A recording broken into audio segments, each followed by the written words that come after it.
It's been exactly a month since Election Day. 30 days of accusations, lawsuits, and conspiracy theories. The environment that's being created by this disinformation, misinformation, and frankly flat-out lies is creating a more and more dangerous situation, and I just felt in my gut something had to be said. Gabriel Sterling is a lifelong Republican. He's also Georgia's voting implementation manager. Even now, nearly 10 days after Georgia certified Joe Biden as the surprise winner of this reliably red state, the election still dominating Sterling's life. Have you ever seen anything like this before, that you have imagined that you'd be in this situation? No, nobody who's a government functionary ever imagines themselves in this position. What the facts clearly show, Biden won with significant leads in both the Electoral College, 306 to Trump's 232, and the popular vote. Facts clear to most, except President Donald Trump, that is. This is probably the most fraudulent election that anyone's ever seen. Earlier this week, Gabriel Sterling had had enough. It has all gone too far.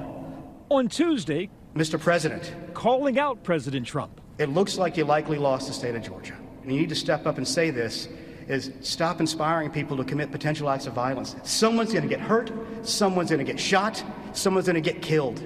I think the president has shown an ability to go after friend and foe alike if he feels like that there are people who are not serving his needs at that time. A day after that fiery press conference, President Trump responded, though not in a way Sterling had hoped. This may be the most important speech I've ever made. The president releasing a defiant speech on Facebook where he continued to lie about election fraud. If we are right about the fraud, Joe Biden can't be president. He doubled down on the rhetoric and then put out a 46-minute tape full of disinformation, misinformation, and things that have been disproven by data repeatedly over and over again. When you're in a position of responsibility like that, your words matter. It is absolutely a race that is still close to call. Rewinding 30 days, back on election night, several states were too close to call. The pandemic changed everything. As soon as the pandemic hit, states started trying to make it safer and easier for their citizens to vote. And that meant a lot of more absentee balloting, a lot more drop-off balloting, and a lot more mail-in balloting. And it would take a long time to count. In several of the swing states, Republican-led legislatures passed rules that workers could not even begin to count all those absentee and mail-in ballots until Election Day, creating the delay. States like Pennsylvania, Wisconsin, and Michigan. Unfortunately for the president, his decision to attack absentee voting, to attack mail-in voting, actually hurt him because his voters made the decision to wait until Election Day to vote. Where Joe Biden's voters, we've seen now in exit polling that an overwhelming majority of mail-in ballots were Democratic because they decided to vote early in order to be safe from COVID-19. Despite these facts, within hours, the president began lashing out as he saw his lead shrinking, in some cases, evaporating. This is a fraud on the American public. This is an embarrassment to our country. What you got was what they called the red mirage. Because of Republicans voted disproportionately on Election Day, their votes got counted first. So it looked like huge leads for Trump. And because Democrats voted disproportionately by mail, and those votes were counted later, you got this blue wave that came in later. That's what happened in Michigan. Jocelyn Benson, a Democrat, is Secretary of State. The President of the United States still insists that the vote in Michigan was fraudulent. You say what? And so candidates can say whatever they want, but the truth and the facts and the data remain the same. Look, even here. In his video release, Trump pointed specifically to Michigan, where Biden won by more than 150,000 votes, making accusations of mysterious early morning vote dumps. This is Michigan.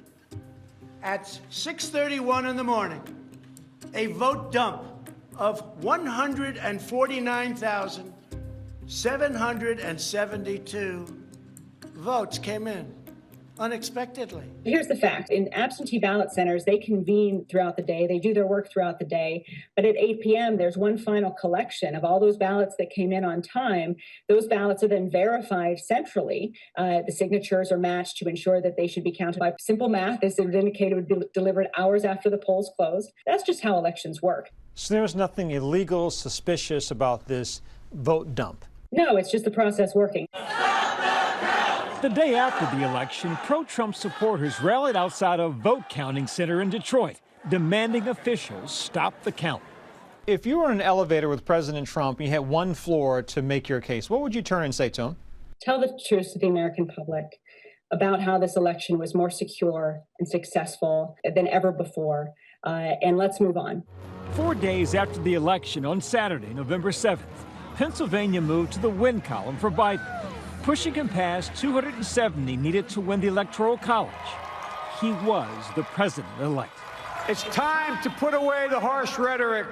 Biden and running mate Kamala Harris immediately started assembling their team, with a focus on the pandemic that was crippling the country. Today, that work begins. It starts with doing everything possible to get the COVID-19 under control so that we can reopen our businesses safely and sustainably. While Trump refused to accept defeat, his legal team went to work, filing multiple lawsuits.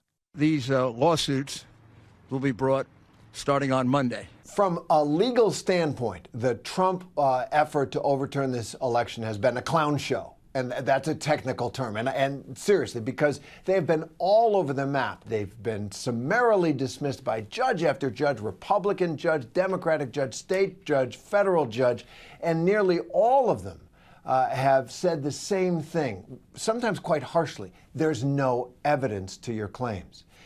Back in Georgia, the state has confirmed and reconfirmed its results. We've spent the last 4 weeks going through the letter of the law. Last night at midnight, the Secretary of State recertified the president's request to do a full recount and certified the same results that President-elect Biden has won the state of Georgia. Yet the Trump campaign continues to allege fraud without evidence. The amount of misinformation is just, it's astronomical. None of it makes sense for the most part. It's all debunked in 10 seconds or less most of the time. By mid-November, Trump's legal team doubling down with far-fetched claims. The number of voter fraud cases in Philadelphia could fill a library. With lawsuits failing, Team Trump began pushing for something that's much more anti-democratic, getting Republican state legislatures to overturn the voters' choice and appoint Trump's electors instead of Biden's. If it was happening in another country, you know exactly what you'd call it. You'd call it a coup. You'd call it a banana republic. You'd call it anything but the United States of America. It's clear that most of the Republicans recognize that Joe Biden has won this election. But given the posture of the current president, they are unwilling to stand up to him. They're unwilling to be on the receiving end of his fury. By the end of November, all the battleground states had certified their final results. While the president continues to look backwards, the president-elect Biden is well into planning for his presidency. And I know times are tough, but I want you to know that help is on the way. But President Trump's actions over the last month challenging the validity of his election could have repercussions. Still, many believing in the power of the phrase, "we the people."